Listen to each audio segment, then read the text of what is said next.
we saw how we can get the vector equation of a line, which was in the form of r is equaling to OA plus the lambda AB, and the Cartesian equation, which was in x minus x naught over the b1 is the same as y minus the y naught over the b2. If it is in 3 dimensions, it will be the z minus z naught over a b3, and this will be equaling to any parameter lambda. Now this is all about how we can get the vector and the Cartesian equation from the previous video, video 1.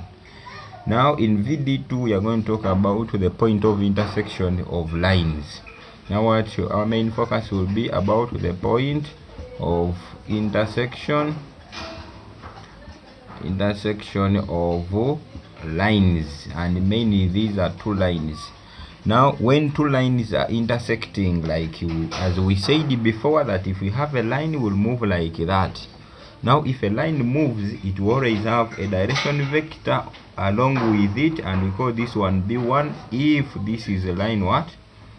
Line 1. Now if there is another line which I can draw like this, and I say this is a line 2, now it will also have a direction vector which will be moving along with it, and this direction will have a direction vector b2.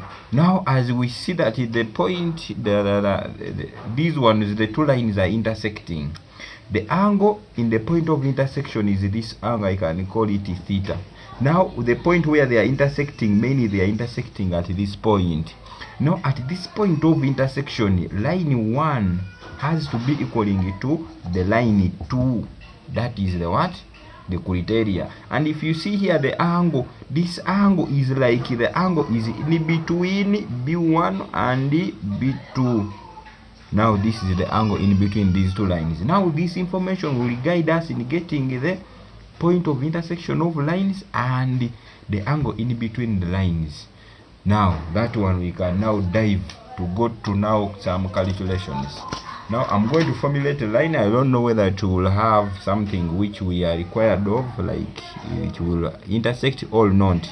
We shall say now if we have a line L1 with the equation R is equaling to a 1, 2, 3, then plus mu into 174, and another line 2 which is R2 will be something 172, then plus lambda 113. Now if they have given you lines in another form, which we can call the in Cartesian form, you have to first convert them to vector form. That's why you are seeing me using it in vector form.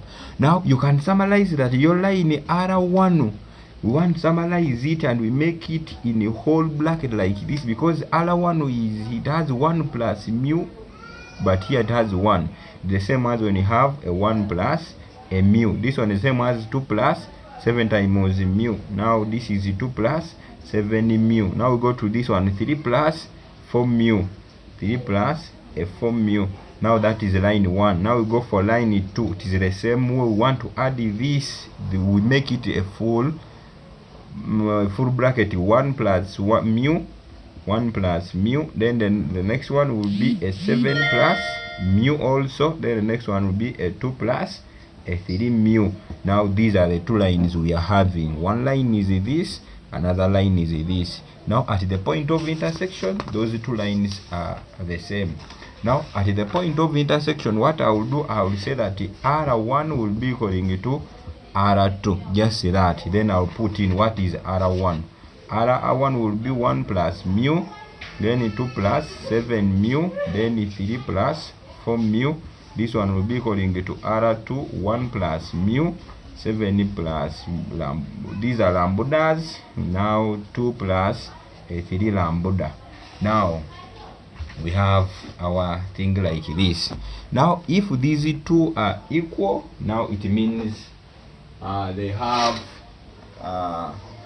for them to qualify to be equal, it means they should have light was coming too much from the window, then I had to log to close the window.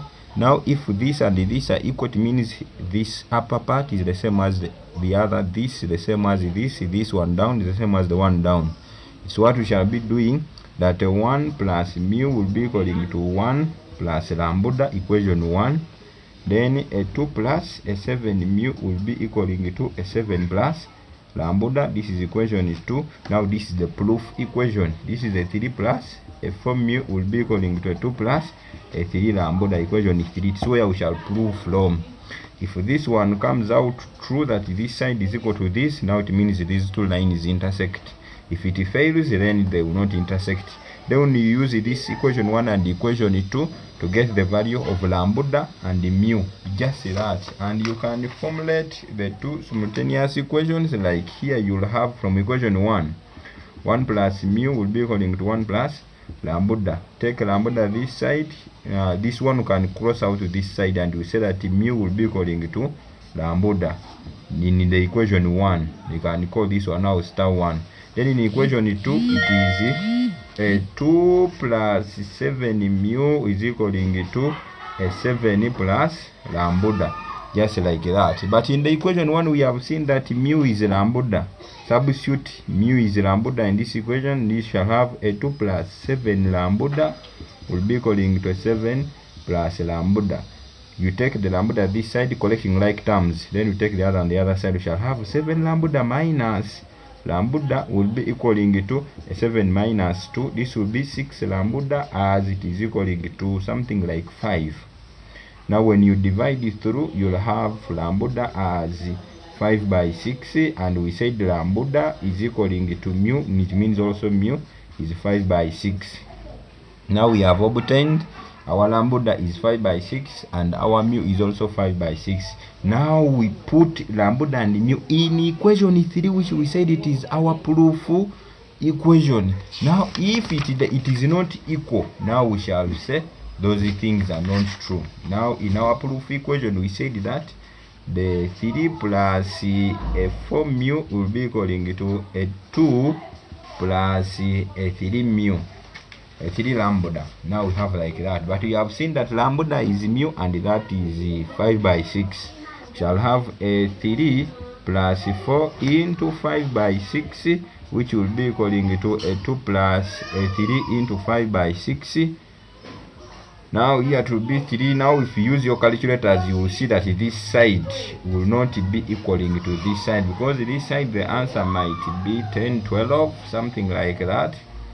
And this one will be a bit huge. This one will be huge, will be greater than this. Now this value, which I don't know, I don't have a calculator with me. Now you will prove, you will see that these ones are not equal. Now it means that therefore you will conclude that therefore line 1 is not equal to line 2, hence they don't intersect. They don't intersect. Now if they were equal, this side is the same as this side, now that one the work is so easy. Where we had the R1 is equal to, which was in vector form, which was 1 plus mu, a 2 plus 7 mu, then a 3 plus 4 mu. Now if these ones were equal, now we could just substitute either in this one value of mu, you add on to this one, that mu is 5 by 6. Now when you add on here, you'll have 11 by 6. Now if you add it here, you'll have other values. Now when you will here, you'll be getting a specific value of R1. You can write it in column form, 11 by 6, another thing like 26 by 4, like that, 13 by 2, any values. But you have this, which is 5 by 6. If these ones were equal, when we substituted here, we got an equal value. The same value is the same as which was here. Now we just get one of the equations of the lines which we had put into a big bracket. You just substitute any parameter. You can substitute lambda for R2, or you can substitute mu for R1, then you get a general one single digit. Now this one we call it vector form. If they want it in a coordinate form, you just write it that 11 by 6, comma 26 by 4, comma 13 by 2. Now this is the coordinate form. But if they want it in vector form, you write it when it is in column form, just like this. Then I will be sharing you with some sample questions, then you'll be trying out and see whether things are coming out.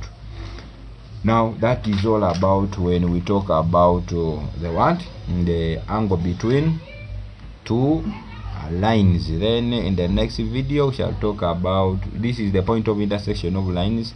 In the next video we shall talk about the angle using the other one which we show that we saw clearly that B1 and B2 also the angle was in between these ones. We shall now use the dot product and we shall be obtaining what we want.